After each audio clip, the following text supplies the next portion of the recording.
Hello मेरे प्यारे छात्रों, कैसे हैं आप। मैं वेद प्रकाश भारतीय आप सबों का सादर अभिनंदन करते हैं। आज हम आप लोगों के सामने एक ऐसे विषय को लेकर उपस्थित हुए हैं जिस विषय के संदर्भ में कि मैं आप सबों से दो शब्द कहना चाहता हूं। एक्चुअली 15 अगस्त को ध्वजारोहण का कार्यक्रम होता है। बहुत सारे फेसबुक पोस्टों पे और कई सारे अखबारों में भी मैंने देखा है कि झंडा तोलन लिखा हुआ था। इन्हीं कंट्राडिक्शन को दूर करने के लिए ये कक्षाएं मैंने आप सबों के बीच रखी है, क्योंकि ये एक सामान्य जानकारी की बात है और इस जानकारी को सबों को इसकी जानकारी होनी चाहिए। ये ध्वजारोहण क्या है और झंडा तोलन क्या है। सबसे बड़ी बात निकल करके आती है कि ध्वजारोहण ध्वजारोहण क्या होता है कि प्रत्येक वर्ष 15 अगस्त को स्वतंत्रता दिवस के शुभ अवसर पर जब हमारे प्रधानमंत्री फ्लैग होस्टिंग करते हैं, यानी क्या ध्वजारोहण करते हैं। ये बात उन दिनों की है, थोड़ा मैं बैक में जाना चाहता हूं कि जब हमारा देश आजाद हुआ था, यानी क्या 14 अगस्त की बात है। ये 14 अगस्त को ही, जी हाँ, 14 अगस्त को ही पाकिस्तान को आजादी मिल चुकी थी और पाकिस्तान आजाद हो चुका था। हमें भी आजादी की सुगंध लग चुकी थी। 14 अगस्त की ये वाकया वास्तव में सुनने योग्य है दोस्तों। 14 अगस्त के सुबह से दिल्ली की ओर हमारे दूर दराज के गांवों से, एक तो पूरे हिंदुस्तान में गांव में, नगरों में, गलियों में, चौराहों पर आजादी की धुन सी छा गई थी। यानी ऐसा लग रहा था मानो कि मेरे यहां कोई एक ऐसा उत्सव हम लोग मनाने जा रहे हैं जिस उत्सव के बारे में कि कभी कल्पना ही नहीं की थी। 14 अगस्त की सूर्योदय होते ही सैनिक छावनियों पर से, सचिवालयों पर से, सरकारी जितने भी कार्यालय थे उन सभी कार्यालयों में से, यानी उनके ऊपर जो लगे हुए अंग्रेजी झंडे थे जिसका नाम की यूनियन जैक था, उन्हें शाम होते होते उतार दिया गया और पता ही नहीं चला कि वास्तव में वो एक भूत बन गया। यानी क्या भूत बन गया है और ऐसा लगा कि यूनियन जैक रात के अंधेरे में हिंदुस्तान से पलायन कर गया और दिल्ली की स्थिति वो हो चली थी 14 अगस्त के दिन कि मानो ऐसा लग रहा था जिस तरह से कि 1857 की क्रांति में मेरठ के विद्रोहियों ने जब दिल्ली में प्रवेश किया था, ठीक वही दृश्य बन गया। दिल्ली के चारों तरफ से, दूर दराज से, गांवों से, छोटे छोटे कस्बों से लोग दिल्ली की ओर आ रहे थे। उनके मन में सिर्फ एक ही बात थी। वो क्या बात थी? अंग्रेज हमारे देश से जा रहे हैं। देखते हैं अंग्रेज कैसे हमारे देश से जा रहे हैं। ये कौन कौन से अंग्रेज किस किस तरह जा रहे हैं, जैसे मानो कि किसी की विदाई हो रही। साइकिल पे, तांगे पे, बैलगाड़ी पे, घोड़ों पे, हाथियों पे, गधों पे, तभी इसका ख्याल अंदाजा नहीं था कि हम किस पर सवार होकर के जा रहे हैं। पैदल ही पैदल, ऐसा लगता था कोई एक कारवां निकल चला हो दिल्ली की ओर। जी हां दोस्त, ऐसा ही वो माहौल था, ऐसा ही वो क्षण था। सभी लोग एक दूसरे से पूछ रहे थे, भाई ये क्या होने जा रहा है। तो एक दूसरे को सभी लोग यही कहा करते थे कि अंग्रेज की विदाई हो रही है, अंग्रेज हमारे देश को छोड़ करके जा रहे हैं, हम लोग आजाद हो गए हैं। जब बस वाले उन लोगों से पैसा मांगते थे तो कहते थे बस पर किस प्रकार का चंदा। अरे आजाद देश में कहीं चंदा लगता है क्या? यानी क्या बैलगाड़ी के पीछे बैलगाड़ी, घोड़ों के पीछे घोड़े, हाथी के पीछे हाथी, साइकिलों के पीछे साइकिल, मोटरसाइकिल के पीछे मोटरसाइकिल, कारों के पीछे कारें, ट्रकों के पीछे ट्रकें, बसों के पीछे बसें। यानी लोग बसों की छतों पर, खिड़कियों में लटके हुए सभी दिल्ली की ओर आ रहे थे। सबके मन में सिर्फ एक ही उत्साह था, वो उत्साह क्या था? आजादी का उत्साह था। जी हां दोस्तों, जिसे मैंने देखा नहीं लेकिन अब तो अनुभव कर रहा हूं। वो समय कैसा होगा, वो दृश्य कैसा होगा जिस दिन की हमें आजादी मिली होगी। कल्पना कीजिए, और आज से 75 वर्ष पहले चले जाइए। ये 75 साल पूरे हुए, ये 76वां स्वतंत्रता दिवस मनाया। यानी उन दिनों की अगर हम लोग सिर्फ कल्पना करते हैं तो सोचने पर मजबूर हो जाते हैं कि वो क्षण कैसा होगा। एक ही झटके में 300 वर्षों की गुलामी को जैसे मानो शरीर से झाड़ दिया। भारत माता ने अपने सर से, अपने हाथों से वो बेड़ियां तोड़ डाली। जी हां दोस्तों, शाम के 6 बजे तक सारे यूनियन जैक उतार लिए गए। कहीं पे नहीं दिखाई दे रहा था यूनियन जैक, और कहीं पे नामो निशान नहीं दिख रहा था ये अंग्रेजी सैनिक है और ये हमारे ऊपर हुकूमत करेंगे, क्योंकि लोगों का कारवां ही ऐसा चल चला था कि सिर्फ हिंदुस्तानी ही हिंदुस्तानी दिखाई दे रहे थे। और सबों के हाथों में वो तिरंगा, सबों के हाथों में वो तिरंगा, और एक ही धुन, जनगण मन वंदे मातरम, जनगण मन वंदे मातरम। सब जहां भी आपको धुन सुनाई पड़ती तो दो ही धुन सुनाई पड़ती, जनगण मन और वंदे मातरम। क्या होने जा रहा है? यूनियन जैक को उतारा जा रहा है। रात्रि के 11 बज रहे हैं। संविधान सभा की बैठक राजेंद्र बाबू ने बुलाई और उनकी अध्यक्षता स्वयं राजेंद्र प्रसाद ने की। 11 बजे रात्रि की यह बात है, और संविधान सभा के सभी सदस्यों ने यह निर्णय लिया कि 15 अगस्त की तारीख में जैसे हम प्रवेश करेंगे, 15 अगस्त की तारीख में जैसे हम प्रवेश करेंगे, हम आजादी की घोषणा करेंगे। अपने देशवासियों के बीच लोगों की भीड़ उमड़ती जा रही थी, मानो आज तक दिल्ली ने कभी ऐसी भीड़ देखी ही नहीं हो। बहुत सारे त्योहार अवसर मनाए गए, बहुत सारे चक्रवर्ती राजाओं ने वहां अपने बहुत सारे कार्यक्रमों को किया, लेकिन आज तक इतनी भीड़ कभी नहीं दिल्ली देखी थी जितनी कि उस रात्रि 14 अगस्त की रात्रि को देखी। रात्रि के 11 बजे और 3, साढ़े 3, 4 लाख की भीड़ अपने आप में एक प्रश्न पूछती है, अपने आप में मील का पत्थर साबित होती है। और जैसे ही 12 बजने का समय हुआ, ऐसा लगा मानो इंद्रदेव ऊपर से कुछ वर्षा कर रहे हैं, फूल बरसा रहे हैं। स्वर्ग लोक से देवता भी प्रसन्न होकर के बारिश फुहार करके के साथ सभी लोग आकाश की ओर देखने लगे। ये कैसा चमत्कार हो रहा है! देवता को भी नहीं रहा। इसलिए तो कहा जाता है कि हमारी पृथ्वी मां, हमारी धरती माता, हमारी भारत माता, हमारी गंगा मां, वास्तव में हम प्रकृति से जुड़े हुए भारतवासी हैं। हमें ईश्वर पर काफी आस्था है, और उस आस्था का जीता जागता ज्वलंत उदाहरण था उस रात्रि 12 बजे इंद्रदेव का वो फुहार। जैसे ही रात के 12 बजे, इससे पहले ही जवाहरलाल नेहरू को भारत का प्रधानमंत्री संविधान सभा ने चुन लिया था। स्वतंत्र भारत का, जी हां, स्वतंत्र भारत का प्रथम प्रधानमंत्री हमारी संविधान सभा ने उन्हें चयनित कर लिया।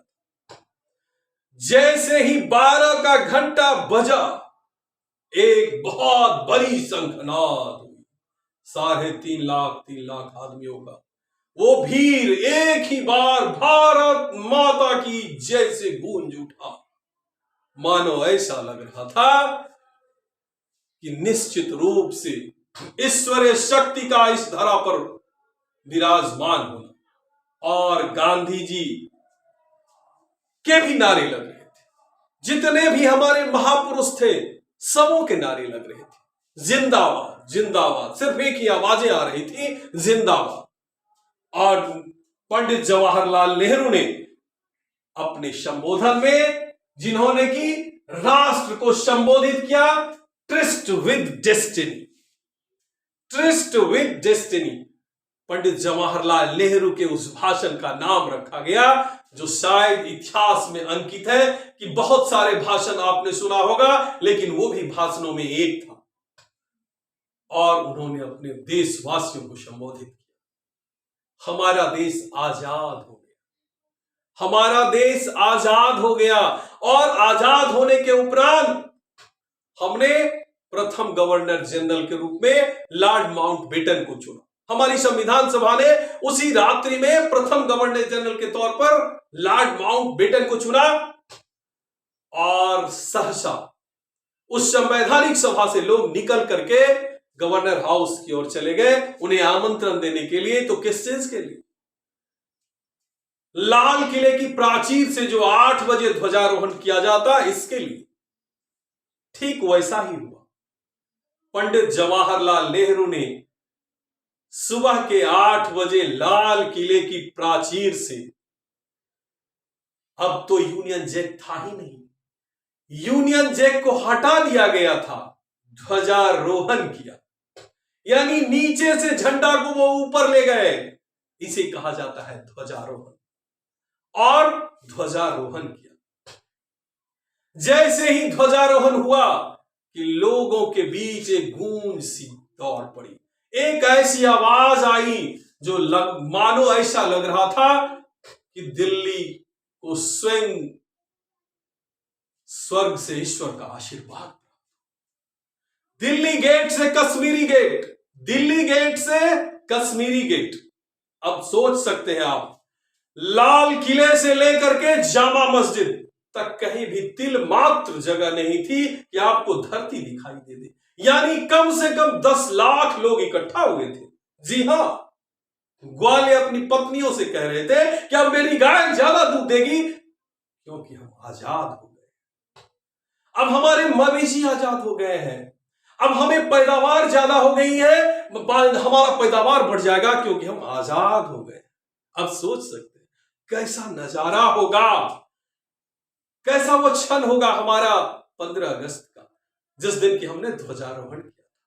लेकिन हमारे राष्ट्रपति का चयन नहीं हुआ था क्योंकि संविधान सभा ने राष्ट्रपति का चयन नहीं किया था। इसीलिए 15 अगस्त को हमारे राष्ट्र के प्रधान के रूप में प्रधानमंत्री ने ध्वजारोहण किया। जी हां दोस्तों, और 26 जनवरी जब हमारा गणतंत्र, हमारे देश का संविधान लागू हुआ, उसी के उपलक्ष्य में हम क्या मनाते हैं? गणतंत्र दिवस मनाते हैं। जिस तिथि को हमारे राष्ट्रपति महोदय क्या करते हैं? राजपथ पर झंडोत्तोलन करते हैं, झंडोत्तोलन करते हैं। उसको क्या कहते हैं? फ्लैग अनफर्लिंग कहते हैं, झंडोत्तोलन करते हैं, फ्लैग अनफर्लिंग कहते हैं, झंडोत्तोलन करते हैं। उस दिन कोई भाषण भूषण नहीं होता। जी हां, 15 अगस्त को फ्लैग होस्टिंग होता है, यानी ध्वजारोहण होता है। इसलिए अब एक संप्रभु राष्ट्र में है हम। हमारे राष्ट्रपति 14 अगस्त की संध्या को राष्ट्र के नाम संदेश प्रसारित करते हैं क्योंकि राष्ट्राध्यक्ष है। और 15 अगस्त को लाल किले की प्राचीर से हमारे प्राइम मिनिस्टर ध्वजारोहण करते हैं। तो ध्वजारोहण और झंडोत्तोलन में फर्क क्या है दोस्तों? तो ध्वजारोहण 15 अगस्त को किया जाता है, जबकि झंडोत्तोलन 26 जनवरी को किया जाता है। जी हां, 26 जनवरी के साथ एक महत्वपूर्ण बातें और जुड़ी हुई है। क्या जुड़ी हुई है? 26 जनवरी को ऐसी परंपराएं चली आ रही है कि किसी विदेशी मेहमान को हम आमंत्रित करते हैं, लेकिन 15 अगस्त के साथ ऐसी कोई बात नहीं। 15 अगस्त के साथ ऐसी कोई बात नहीं है। इस तिथि को कोई बात नहीं है कि हम किसी मेहमान को बुलाएं या ना बुलाएं, लेकिन 26 जनवरी को हम क्या करते हैं? किसी एक मेहमान को आमंत्रित करते हैं अपना ये गणतंत्र दिवस समारोह देखने के लिए। जी हां दोस्तों, लेकिन एक महत्वपूर्ण बातें जो और रह जाती है, वो महत्वपूर्ण बातें यह है कि जब मेरा देश आजाद हो गया, हमारा देश क्या है? यूनियन ऑफ स्टेट, संघों, राज्यों का एक संघ है। हमारा भारत क्या है? राज्यों का एक संघ है। तो राज्य भी बहुत सारे हैं। तो राज्यों में 15 अगस्त के दिन क्या होता था?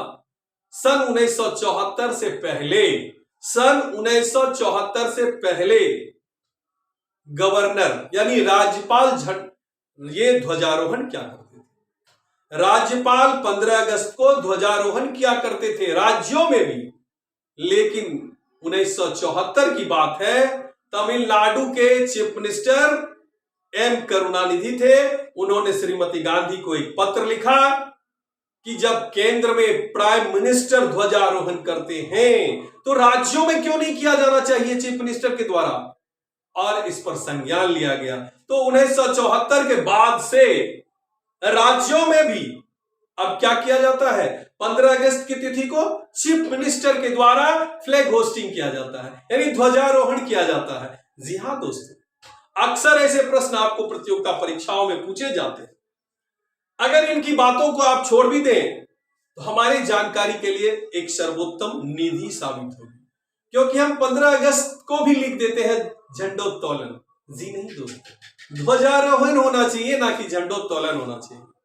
अब बात आती है, जबकि मैंने आपको पिछले कुछ संदर्भ में बताया कि 14 अगस्त की बात है, तो उनके प्रोग्राम को दिखाते हैं कि 14 अगस्त को क्या क्या हुआ था।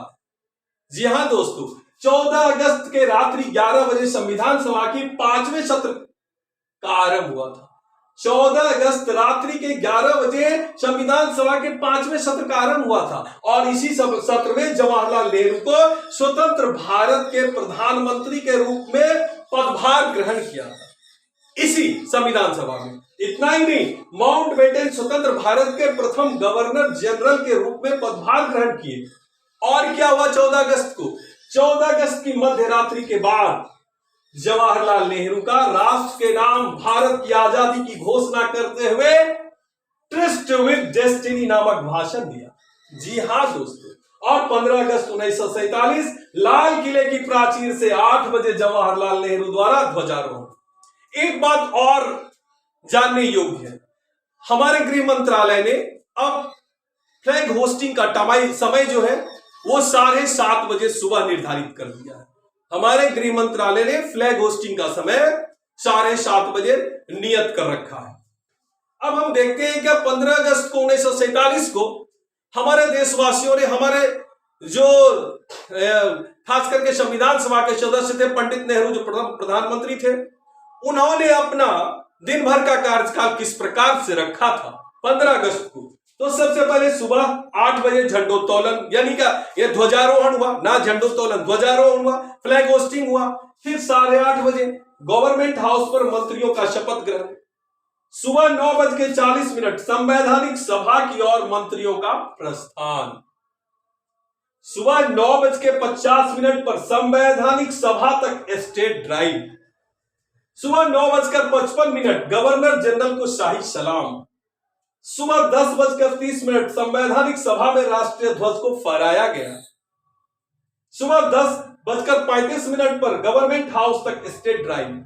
जी हां दोस्तों, और सायं 6 बजे इंडिया गेट पर झंडा समारोह। सायं 7 बजे प्रकाश उत्सव।